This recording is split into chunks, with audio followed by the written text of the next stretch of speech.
know how I love rulers. This is a brand new ruler from Cheryl Phillips called Simple Curves.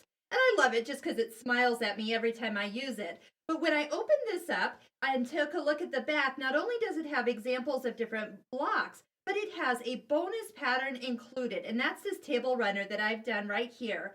And it has the ability to take gentle curves and make it look like they're waves.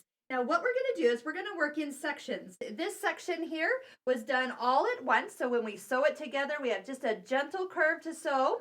And this is how we're going to do it. We're going to slide this aside and we're going to have our strips sewed together. We can all do that. And then depending on which part you're doing, sometimes you're going to cut them where the ruler is smiling at you. And sometimes you're going to cut them where the ruler is frowning at you. So depending on which sections you're doing, it'll tell you how many you need. This one just took 2 strips and then cut the pieces out of them. And then as we start to sew them together, I'll show you how easy it is to sew the curves.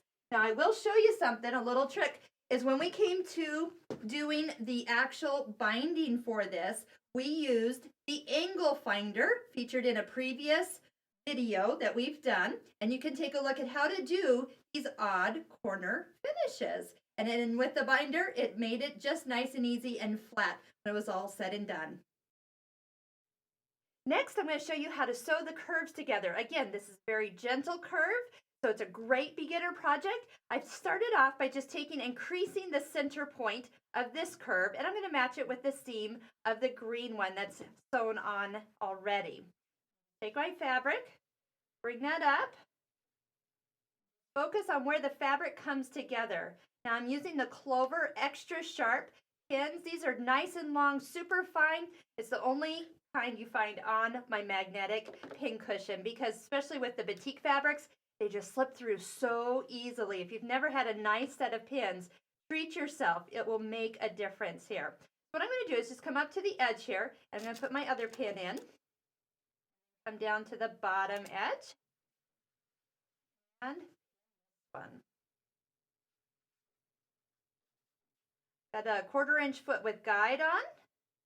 My quilting needle at 75/11 and the Aurifil thread for sewing.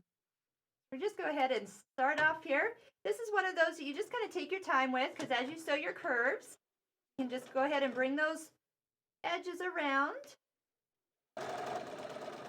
If you need to, stop with the needle down, lift up your foot, and that will kind of let the fabric kind of ease into position as it's getting pulled around those curves.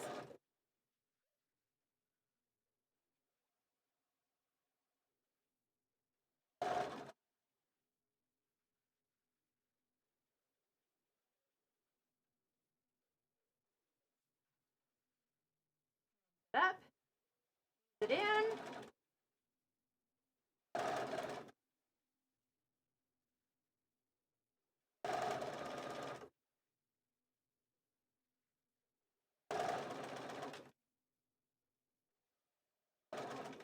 See how I've come out nice and even at the end. When you go to press this, it's going to naturally press to one way. So just go ahead and find that direction. Press it open. Before you sew the sections together, you will find yourself wanting to even up the edges here. So just trim them even on both sides and then match them when you start to sew the sections together. And before you know it, you'll have a table runner all done.